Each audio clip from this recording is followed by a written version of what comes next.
Allah in yau ka fara zuwa wannan channel tamu ka danna mana subscribe kana ka danna ƙararrawar sanarwa. Mun gode. Assalamu alaikum, barkanmu da sake saduwa a cikin sabon shiri mai suna labaran Hamisu Breaker. Ku dai za ku ji cewa Hamisu Breaker yana da labarai masu mahimmanci wanda ya kamata masoyansa su sani a yau. Ikon Allah, abun mamaki, Hamisu Breaker ya kai inda ba a tafi a cikin waƙarsa. Wani abun mamaki ya faru wanda Hamisu Breaker ya wallafa a cikin shafinsa na Instagram. Yau ga sabon Breaker ya zo.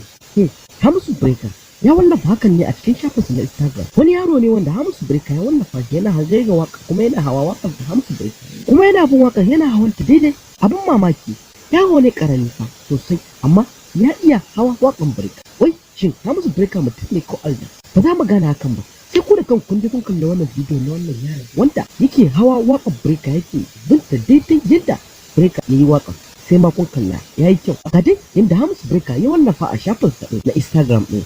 Mu je mu kalla mu gani yadda yake. Kai ya kake tare ni kamera man.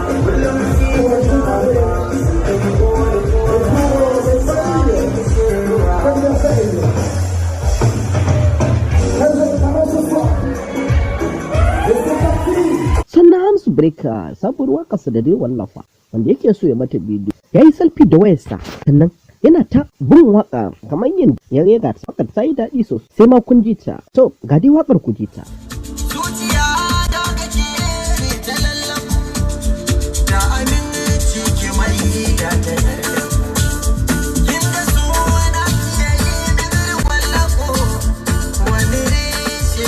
Mun dawo daga jin wannan waƙar ta Hamisu Breaker wanda ya yi selfie yake yin ta. Ga dai abu guda biyu da muka kawo muku dangane da Hamisu Breaker. Me za ku ce a wannan bidiyon na Hamisu Breaker wanda zai je garin Kebbi sannan kuma ga waƙar da zai sake sabuwa.